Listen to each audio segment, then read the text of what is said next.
Hello guys, good evening. তোমরা কেমন আছো? দেখো, একটু চাউমিন বানাচ্ছি। রেসিপিটা তোমাদের সঙ্গে শেয়ার করি। এখানে সব কিছু রেডি করে নিয়েছি। একটু বাঁধাকপিও দেবো, মেয়ে ভালোবাসে। এখানে ডিম আছে, আর এই যে পেঁয়াজ লঙ্কা, একটু শসা কুচিও করে নিয়েছি, একটু রসুন কুচিও দিই আমি, ওই জন্য মেয়ে খেতে পছন্দ করে। চাউমিনটাও সিদ্ধ করে নিয়েছি।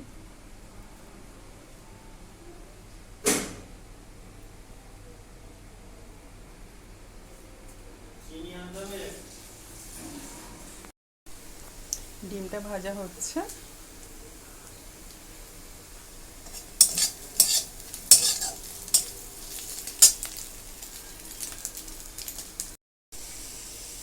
এবার সবজিটা ভেজে নিচ্ছি। এটা ভাজা হয়ে গেলে চাউমিনটা দিয়ে দিই।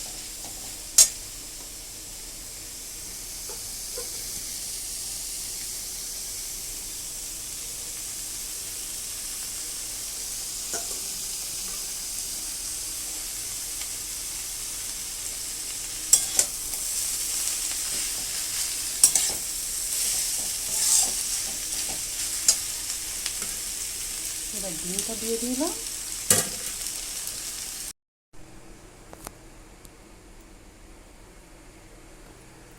দেখো, আমার চাউমিন রেডি হয়ে গেছে মেয়ের জন্য। মেয়ে সন্ধ্যের সময় পছন্দ করে, একটু মাঝে মাঝে বানাই। কিন্তু তোমাদের তো বলতে হবে দেখে কেমন লাগছে, বা তোমরা কি করে বানাও সেটা তো জানলে আমারও ভালো লাগবে। তাই একটু লাইক কমেন্টে জানিও। ওকে।